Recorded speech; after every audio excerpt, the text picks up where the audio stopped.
La entrevista del día. A esta hora nos acompaña el licenciado Eduardo Soto Pimentel. Buenas tardes. Buenas tardes, Elia. Buenas tardes a todos los oyentes que a esta hora se conectan con Radio Hogar Informa. Tenemos una serie de entrevistas hoy con un tema que al menos personalmente me apasiona mucho, que es la literatura. Y son los ganadores del Premio Nacional de Literatura Ricardo Miró, que ayer fueron anunciados. Abren las plicas donde está la identidad de quienes anónimamente habían presentado sus obras. Tenemos 5 ganadores en la noche de ayer. El premio Cuento fue para el libro Así que el mar era esto, y el autor es Pedro Crenes Castro. Él está en España y desde España mandó su obra. Hay otro finalista que quedó allí en mención, que es En la orilla del sueño, el libro. No sabemos quién es el autor. También tenemos el premio Ensayo con narrativa sobre identidades y escenarios alternos de Panamá. La autora es Patricia Pizurno. También hay unos 2 finalistas, El Arrabal Santanero y la antología Forjadores de la Historia Cultural Panameña. En novela, el nombre de la obra es Los grandes dientes de la Caperucita. Bajo una luna hostil es el finalista y el ganador es Carlos Oriel Wintermelo. En poesía, el libro ganadores En el lugar más lejano de Eira Harvard, y hay una finalista, Habitantes del cartón. Y finalmente en teatro, el premio se le dio a la obra La luna escarlata de Edgar Soberón Torchía. Y hay 2 finalistas, Lucía Lariongie de Argentina, esa es una de las jurados, y Tatiana Salamín de Panamá. De esos ganadores tenemos a 2 con nosotros hoy. El ganador de la novela, Carlos Wintermelo, y el ganador de cuento, Pedro Crenes Castro, quien está conectado desde Madrid. ¿Es Madrid? Pedro, ¿estás desde Madrid exactamente? Hola, buenas tardes. No, estoy en Vigo, en el norte, en Galicia. En Galicia. Desde allá trabajaste tu obra. Vamos a empezar contigo, Pedro. Me dicen que esto no es spoiler. ¿Cómo es que se llama? Arsenio, ¿puedes decirlo el micrófono? ¿Puedes decirlo? ¿Cómo se llama esto que en inglés se conoce como spoiler? Destripe. El destripe de tu libro en español, ¿verdad? Sí. Así que el mar era esto. Cuéntanos un poco cómo nace este libro, si es que lo has hecho expresamente para el Miró o lo tenías ya en bajo la manga en algún otro tiempo escrito, ¿no? Cuéntanos un poco del libro. Pues es un libro de cuentos, son 15 cuentos distintos, de distintas temáticas, y el título, Así que el mar era esto, es una frase que dice el personaje de Job en la Biblia, en el Antiguo Testamento. Este cuento es un cuento donde Job le pide a Dios en su sufrimiento que le dé una hora de un sueño para poder atrapar a Leviatán, para enseñar a sus hijas fallecidas que no tienen que tener miedo cuando llegue la muerte, ¿no? Entonces, Job, cuando se enfrenta al mar, y por eso que el mar en el título es en mayúscula. Entiendo. Porque es el mar como símbolo, ¿no? De la muerte, de la lucha, de la constante faena en la que el ser humano se ve implicado todos los días, ¿no? Entonces, hay distintos cuentos que van sobre esa lucha que tenemos con la vida cotidiana, ¿no? Hay un cuento que se llama El Jazz de los Muertos también, que también esconde una tragedia de la infancia en el protagonista. Hay una serie de cuentos que tienen que ver también con la metaliteratura, para hacer un poco de trabajo de pensar la propia literatura, ¿no? Así que creo que los lectores van a disfrutar de 15 historias distintas que se meten y entran en algunas de ellas, se corresponden, y creo que van a disfrutar mucho de poder leer este libro. Pedro, aunque dices que son distintos, ¿existe un hilo conductor, que es el de la muerte, el de la vida y la muerte? ¿Puede decirse así? Sí, exactamente, okay. Sí. Básicamente es eso, sí. La forma en la que nos enfrentamos a las pérdidas en general, ¿no? ¿Y por qué ese tema, Pedro? El mar, en ese sentido, tiene esa connotación de símbolo, ¿no? De tener que echarse al mar, tener que superar el mar, ¿no? De hecho, el pueblo de Israel no era un pueblo marinero, sí, de irse muy lejos, ¿no? Entonces, la última la última gran victoria será, ¿no?, que el mar ya no existe más, ¿no?, como dice ahí en el Apocalipsis, ¿no? Entonces jugamos con todo eso de tal manera que el lector pueda acercarse a estos personajes y disfrutar, ¿no?, y ver cómo ellos superan cada uno su mar, ¿no? Pedro, ¿por qué el tema te apasionó? ¿Cuál es el hecho de vida que te llevó a meditar sobre la vida y sobre la muerte? Pues básicamente los cuentos, ya sabes, se van juntando poco a poco, ¿no? Van naciendo, se van quedando unos colocados por aquí, por allá, pero de pronto algo surge que los hila y entonces conforman un libro de cuentos, ¿no? Yo sé que hay algunos autores que lo que hacen es sumar cuentos. A mí lo que me gusta es hacer un libro de cuentos donde el lector sienta que el autor no ha estado solamente coleccionando cuentos, ¿no? Sí. Sino que todos tienen esa hilazón, ¿no? Entonces todos los personajes de alguna forma, como todos los seres humanos, luchamos, ¿no? Entonces son distintas perspectivas de esta lucha, ¿no? Contra el mar de la vida, contra el mar de la muerte, contra el mar de las circunstancias, ¿no? Las cosas que nos salen bien, las cosas que nos salen mal, la venganza también en algunos momentos en algunos personajes. Entonces creo que por ahí va la hilazón y creo que lo van a notar muy bien los lectores. No sé si lo sabes, pero esta emisora, Pedro, es algo así muy parecido a COPE allá en España, ¿no? Es una emisora de sí, la Iglesia Católica y me interesa, sí, me llama la atención que tu libro tenga este trasfondo religioso. ¿Es a propósito, sí, o tú eres una persona que también medita sobre la fe? Sí, no, yo medito sobre la fe, sí, yo no soy católico, yo soy un cristiano evangélico, por decirlo así. Y bueno, yo estoy implicado en esa fe, ¿no? Y siempre me gusta tener temas que tengan que ver con la espiritualidad, ¿no? En general. Entiendo. Entonces, así como hay un cuento del Antiguo Testamento, hay un cuento del Nuevo Testamento que es que lo que ensaya es la idea del paralítico, ¿no? Que sus amigos llevan a este paralítico a Jesús y lo meten por el techo. Y cuando llega allí, entonces Jesús le va a sanar, ¿no? Como dice el Evangelio. Pero el cuento empieza cuando Jesús le manda a su casa a que vaya caminando. Uh-huh. Entonces él vuelve a su casa porque está muy frustrado por ser paralítico y ha estado toda la vida así. Entonces, y para eso está la ficción, ¿no? Para saber cómo se quedó paralítico, cuál era su amargura y cómo tiene que volver a su lecho, porque él se cayó del techo y se quedó paralítico por eso. Entonces, eso es la imaginación, ¿no? Pero entonces él va caminando hacia su casa otra vez para reconciliarse con su mujer que le ha aguantado todos esos años de estar postrado y estar amargado, ¿no? Entonces creo que también los lectores van a encontrar allí un refugio en su fe, si la tienen, en su vida espiritual también. Entonces va a ser interesante también que entren por allí. Pedro Crenes Castro vive en España, entiendo ahora que en Galicia, en el norte del país. ¿Por qué? ¿Qué haces allá? ¿Cómo llegaste allá? Pues llegué aquí por amor, porque mi esposa es gallega, vivimos muchos años en Madrid y ya tocaba volver, por decirlo así, entre comillas, a casa, ¿no? Entonces, así que llevamos unos 7 años más o menos ya viviendo aquí en Galicia y la verdad que Vigo es una gran ciudad. Echo de menos Madrid, yo extraño mucho Madrid, yo soy madrileño, llevo viviendo en Madrid desde los 19 años, pero hay que reconocer que Vigo es una delicia también, así que los que vengan de viaje, pasen por Madrid, pero vénganse también a Vigo, que es una ciudad muy buena. ¿Tú llegaste a España por estudios o por trabajo? Bueno, yo llegué por mi papá es español. Entonces mi papá se pasó 20 años en Panamá y después de la invasión de Estados Unidos él se regresó a España y como un año después de estar aquí, pues él me mandó un pasaje para venirme aquí a trabajar con él y demás. Y yo iba a entrar en la Universidad de Panamá a estudiar psicología y yo le dije, bueno, yo vengo por 20 días. Pero al final me he quedado casi 35 años. Entonces la vida te da sorpresa, como dice Rubén Blades, ¿no? Ok.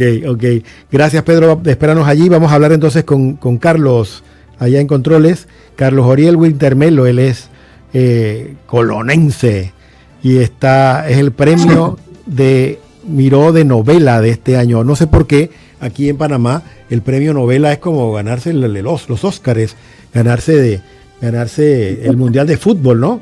Se tiene la idea de que novela es realmente el trabajón, realmente el trabajo que hay que mirar. Y Carlos Winter lo conozco hace muchos años y es un picapedrero, por decirlo así, de la literatura. Ha estado la gota sobre esa roca permanentemente no lo ha dejado. Tengo la impresión de que tú dejaste tu oficio real para lo que tú estudiaste para dedicarte a esto de la literatura. Carlos, cuéntanos un poco de eso. Bueno, sí y no. Yo ahora mismo soy docente y muchas de mis cátedras o de las actividades docentes que tengo son sobre mi carrera, que es ingeniería industrial, que mucho tiempo tengo que aceptarlo, me dio de comer. Lo que pasa es que siempre he llevado una vida paralela. Lo que sí es que, Eduardo, yo sé lo que hago bien y lo que no hago bien. Hay partes de la ingeniería que yo no domino y no disfruto. Puede ser que las haga, pero no las disfruto. No eres feliz. Ahí tengo una beta muy, muy humana. Sí, yo veo siempre en las cátedras el aspecto humano de las organizaciones. Y yo una historia que tal vez hayas escuchado, Eduardo, porque hemos convivido bastante. Yo me acerqué al primer taller, un poco Pedro se fue por amor a Vigo. Yo entré por amor a la literatura. Ella ha sido, tengo que reconocerlo, una mujer que me ha mostrado puertas. Yo le voy a comenzar a llamar mi brújula, porque me ayuda a entender cosas que yo a primera vista no. Entonces, bueno, para hacerte el cuento corto, ella me llevó a mi primer taller literario en Forma, sí, con la excusa, la casualidad, la coincidencia de que ahí de verdad íbamos a ver literatura y ella pensaba que íbamos a trabajar nuestra tesis de grado. Ella es psicóloga, tú la conoces, sí, Leti. ¿Cómo no? Ella me dijo, mira Carlos, acompáñame a este taller para terminar nuestra tesis. Tú terminas la de ingeniería, yo termino la de psicología. Y resultó ser que nos pusieron de tarea cuentos de ficción. Y bueno, yo me quedé muchísimo tiempo en ese taller. Ella se salió al mes, a las semanas, pero ya estaba la puerta abierta. Yo me sentía... Y de ahí en adelante yo traía esa semilla, pero digamos que ahí floreció. Ahí conocí mis primeros escritores, porque yo pensé que eso no podía... O sea, eso no pasaba de ser un hobby. La literatura, que es algo tan grande, a veces la vemos como una simple situación que reservas para tus momentos libres. Sí. Y yo de ese momento en adelante ya no la pude ver así. Entonces me dicen, oye, qué disciplinado. No es que no tengo otra opción, ese es mi camino, quiera yo o no. Es lo que tengo que hacer, quiera yo o no. Claro. Así que por eso tengo tantos años en esto y por eso sí he buscado todo lo posible para entender a fondo cómo escribir, cómo narrar. Y bueno, y ahora me veo pues bendecido, me veo con el máximo galardón, iluminado por este premio, claro, que me incentiva.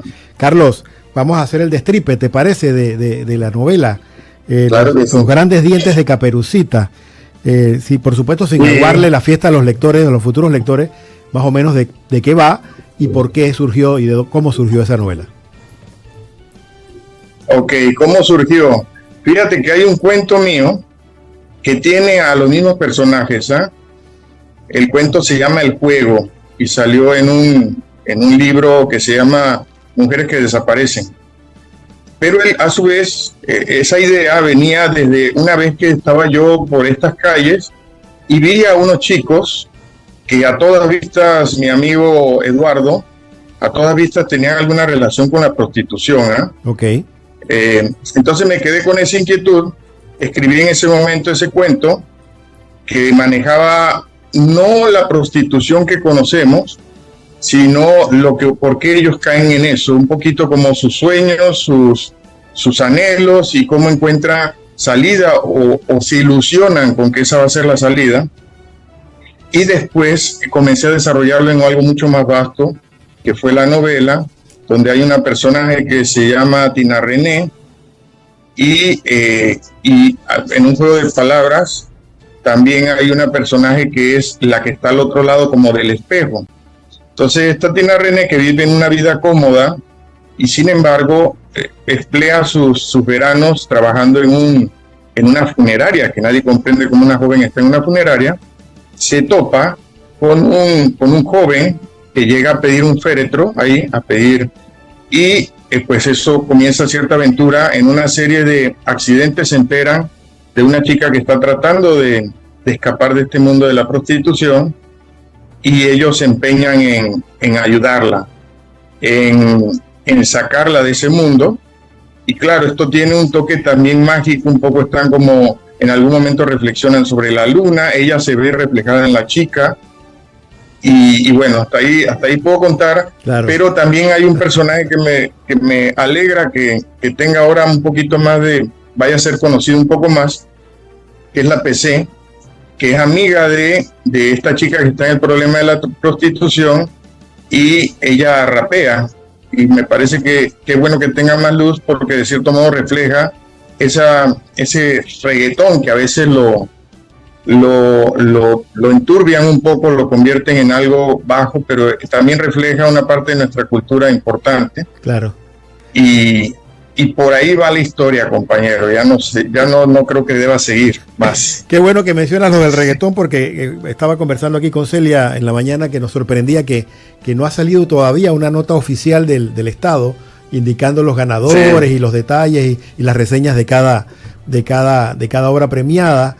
Pero si hubiese sido alguna situación con este género urbano, ya lo supiera todo el país y todo el mundo, ¿no?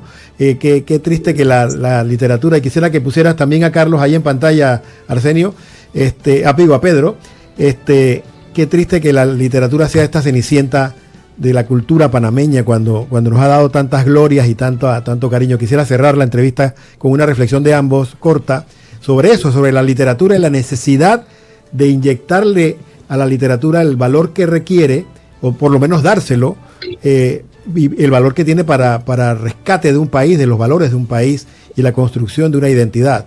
Don Pedro, con usted, y luego Carlos, ¿cómo podemos nosotros darle a la literatura el sitial que se merece? Bueno, no hay que olvidar una cosa que creo que tenemos que tener todos, ser muy conscientes de eso. La literatura es vicaria. La literatura da la posibilidad a cada persona a ponerse en los zapatos de otro, un personaje en este caso, vivir situaciones y salir indemne, de tal manera que puedas resolver como si fuese un ensayo de lo que puede pasar leyendo. Entonces, claro, es fundamental que el ser humano se salva a través de un libro, en este caso, como hemos mencionado antes, que es la Biblia, es el Quijote. La literatura nos salva, y si un país no es consciente de que tiene que poner la literatura, a sus escritores, a sus creadores en el sitio correspondiente, pues está sujeta a fracasar, y eso es lo que nos está pasando, ¿no? Si sumamos a la poca lectura de los propios profesores, el bajo nivel que hay de las novelas que se recomiendan, las ferias del libro que cada vez son más un patio de feria, por decirlo así, donde se vende solamente libros y no se hace literatura, pues podemos sacar las sumas y las restas y tenemos entonces las consecuencias, ¿no? Que son pues un país que está dejando de lado lo que necesita para salir de donde está. Carlos Oriel. Sí, bueno, el mundo de este mundo material, digamos que es limitado mientras no mires dentro, y una de las herramientas más poderosas es la literatura. Pienso que tenemos en este momento de crisis, porque sí considero que hay una crisis de valores, una crisis incluso se puede ver económica, que abrir otras puertas y darnos cuenta de que lo comercial, de cierto modo, es un espacio muy, muy pequeño. Un espacio muy pequeño, y además, si nos ponemos así también en entendimiento metafísico, pues es un espacio que no va a pasar más allá de esta vida, que es limitada de 70, 80, 90 años que vivamos. En cambio, usar la imaginación te abre un camino incluso espiritual, te conecta con eventos mucho más importantes. Ojalá esto sea valorado, y sin duda la imaginación es el camino que transforma lo material. Así que pareciera que estuviéramos evitando lo que puede sacarnos adelante, lo que realmente puede construir a largo plazo un Panamá próspero y feliz. Y bueno, llamamos a la conciencia en ese sentido. Dice la palabra que ahí donde está tu tesoro, ahí está tu corazón, y lo trasladamos al presupuesto nacional. No, Carlos, esta mañana me decía Carlos eso, que está muy preocupado de que están poniendo todo el dinero, no donde debe, sino en asuntos triviales, bueno, puede verse como trivial desde afuera y los políticos lo ven como algo muy importante. Sin embargo, la cultura no le están metiendo lo que se debe y es en la cultura donde está la salvación, como bien ha dicho Pedro y también lo ha dicho Carlos. Sí. Muchas gracias a ambos por su tiempo. Perdonen que los esté presionando toda la mañana por esta entrevista, pero lo consideraba muy importante. Y no solo porque son mis amigos personales, sino porque sabemos que este premio representa una semilla muy importante para la vida nacional.